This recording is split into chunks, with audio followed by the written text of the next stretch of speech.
Let's study English literature, Julius Caesar, Act 3, Scene 1. For the last two acts, the murder of Caesar, the assassination of Caesar was being built up. A quick recap. Brutus was in a dilemma, but ultimately his love for Rome overcame his love for Caesar and he joined the conspirators. And now the Ides of March has arrived. So the scene starts off outside the Capitol. Julius Caesar is walking up to the Senate House, expecting to be crowned. There's a crowd of people waiting there, and even the petitioners with their petitions and requests. Among them is a soothsayer, the same soothsayer who a month ago had warned Caesar against some mishap. Now, when Caesar sees the soothsayer, he mockingly asks him, "Well, the Ides of March has come." So he's quite arrogant. He wants to show that he's still alive. He had not listened to his wife Calpurnia.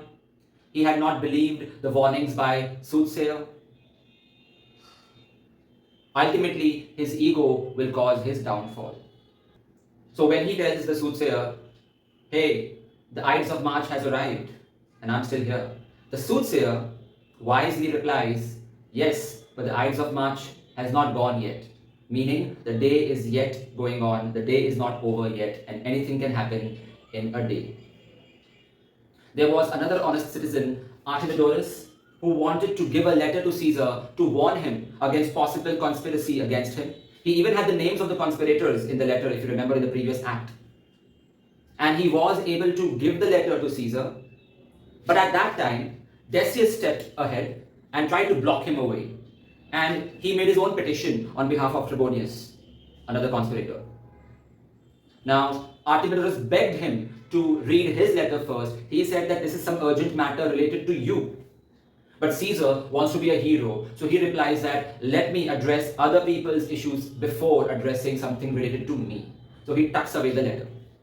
Then a little later, Metellus Cimber approaches him and requests him to forgive his brother Publius Cimber. Earlier, he had been banished from the kingdom. He had been exiled for some crimes, and now he's requesting to allow him to return. Even the other conspirators supported this petition.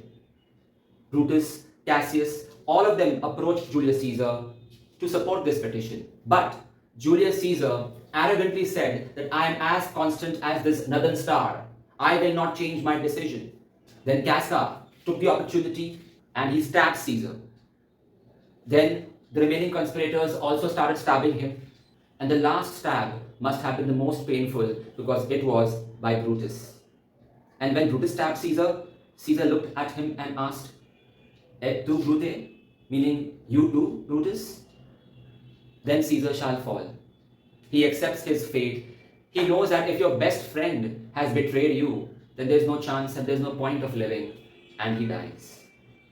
Immediately, the remaining senators, who were not conspirators, they rush out, and as the word spreads like wildfire among the masses, there is chaos out there. There is panic. Brutus tries to calm things, which proves to be very difficult. Now, Antony does not get overwhelmed by emotions. He won't just rush into that place and try to take revenge. Rather, he acted very coolly. First, he sent his servant to ask Brutus's permission whether he could come and get an explanation about the deed that had been done. Now, Brutus was a very noble person, but quite immature in matters of politics. He could not understand the hidden agenda of Antony. And despite Cassius's objection, he decided not to harm Antony. He thought Antony won't take revenge if he realizes that whatever they have done is for the good of Rome. So Brutus tells the servant to go back to Antony and ask him to come over to speak to them, and he assures that he will not be harmed. So when Antony enters and sees the dead body of Julius Caesar, he is quite grief-stricken. But then he starts talking to the conspirators, and when he hears Brutus's explanation, he seems to agree with them. He even asks them if they wish to kill him, they can, but Brutus assures him that he won't. In fact, he admires him. Antony takes this opportunity to make a request. He says, "When you will have Caesar's funeral, can I please speak in public words of praise for my friend Caesar?" Cassius objects to this, but Brutus agrees. This is another blunder made by Brutus. But Brutus keeps 5 conditions. First, Brutus will speak before the public before Antony. Second, when Antony speaks, he cannot criticize the conspirators, he cannot blame them. Third, he is allowed to praise Caesar. Fourth, he can speak only on the same platform where Brutus would have spoken. And fifth, while speaking to the audience, he must mention that he was given the permission to speak by the conspirators, so that it will create an impression that the conspirators are not butchers, but they are sensible people. Now, Brutus underestimated the oratory skills of Antony, because in future scenes, we will notice how Antony, through his powerful speech, through his sarcasm, is able to turn the tables and turn the mob against the conspirators, and then the mob will start attacking the conspirators. But in this scene, after the conspirators leave and Antony is left alone with the dead body, he reveals his true plans. He says that he will take revenge. He will avenge the death of his friend. There will be a civil war.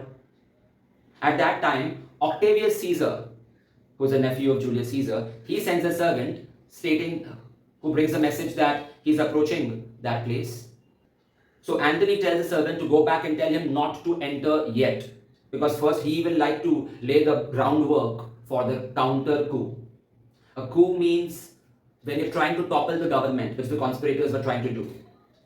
But he will form his own triumvirate and do a counter coup so that monarchy can continue. And then there will be battles between the two parties, the Republicans and the monarchists, and we know who wins in the end and how. Hi students, this is AJ sir. If you found this video useful, press the like button. Also, if you'd like to enroll for my test series or online lectures, email me or message me on Instagram. Check my description for more information.